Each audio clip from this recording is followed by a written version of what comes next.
Hey everyone, this is Chris with CT's Automotive in Pagosa Springs, Colorado. It is Labor Day weekend, Sunday, day before Labor Day, and finally had a few minutes to kind of kick back and kind of do my own review on these rough country Vertex shocks we installed week before 4th of July. Uh, Me and the family been out testing it, running it, trail rides, rock crawling, just kind of beating it up, just trying to see how good these shocks are. So far, I have personally been really impressed with these shocks.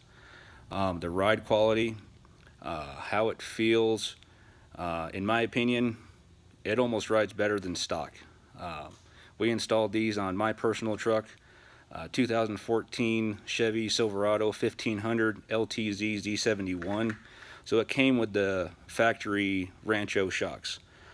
They were good. They worked good for what stock was. Now that we've gone through multiple different changes on this truck, from leveling kit to 3.5 inch lift with the tubular upper control arms, and then ultimately to where we're at right now with the 7-inch lift with the new rough country Vertex shocks. So far, like I said, been really impressed with it. Haven't got as many videos as I wanted to up on the net. More pictures than anything. It's kind of hard to run the vehicle and hit record and do everything yourself. So mostly just pictures, but overall, this last time, about 2 weeks ago, we were kind of finishing up with the photo shoot we were doing with four-wheeler magazine. Like I said, built this truck to basically be a dual purpose vehicle. I do like to go play on the weekends, trail rides with the family, picnics somewhere out on the river, occasionally take it off-road, just a true dual purpose vehicle. So far I believe we've got that and have a nice ride quality. Even running these big old 35 12.5s 20s. These are also the new BFG KM3 mud terrain. They do great off-road as well. Never had one issue with it so far. So nice setup. If you look at some of the photos and some of the videos that we got, Rough Country did put a really good package together with this truck, with this lift kit, sorry. When they say the max tire size 35 12 520, that is the max that you want to put on here if you're going to use your vehicle as a dual purpose vehicle. Yes, you can try to get a little bit bigger tire size, but you're definitely going to start coming into rubbing in the fender wells, all the other good stuff. You don't want to be tearing your truck up like that. The 35 12 520s do tuck up underneath the wheel wells just fine. You can get a piece of paper in between the tire and the mud flaps. They did their homework. It's a great tire size, great look on the truck. I like it. I'm sure you can probably stuff bigger tires or different tire wheel combinations in there, but for me, I like it. Does everything that I need. Did this last time actually go into, and I'll show you the adjustments here. On these Vertex shocks, you do have 8-way adjusted shocks.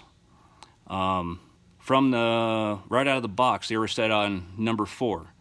Had a great ride quality with that. This last time we went out, we did soften them up to setting number 1, which should be the softest ride setting. For me, when I went on a trail ride, hit a lot of washboards. Washboards is something that nobody really likes, especially on a pickup, light rear end, slides all over the place. Setting these down to the softest setting virtually eliminated the looseness feeling going over washboards. Felt great, felt like I had full control going over the washboards, and just overall better ride quality and better feel as a driver. Those are just some of the points. I know most of you may have already seen some of these videos that everybody else has done, explaining the specs on it. Yeah, it's a nice shock. It's a nice design. Everything so far works just like they explained, or better than they explained on Rough Country's website. I will continue to keep beating on this thing, keep upgrading little things here and there, kind of keep you all updated. So if you guys have any questions, don't hesitate to leave me a comment on my YouTube channel. Today we will be installing some of these tie rod end sleeves. So just look for some video and some pictures on that. I'll show you here right now. There's the stock tie rod end setup, and I already have the other side taken care of.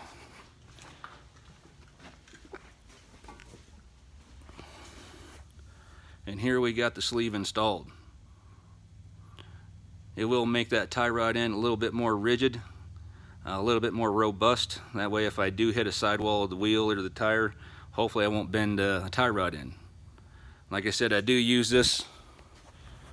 I do sometimes abuse it, but when you have a truck like this, there's no sense in just driving it on the road to the supermarket every day, to and from work every day. If you have a lift, you might as well go out and use it. That's what they're meant for. That's what I do. That's why I like to have the nice ride quality with this type of shock setup. It's awesome. Again, thanks for having a little bit of interest in the video. Have any questions, just leave me a comment. Thanks.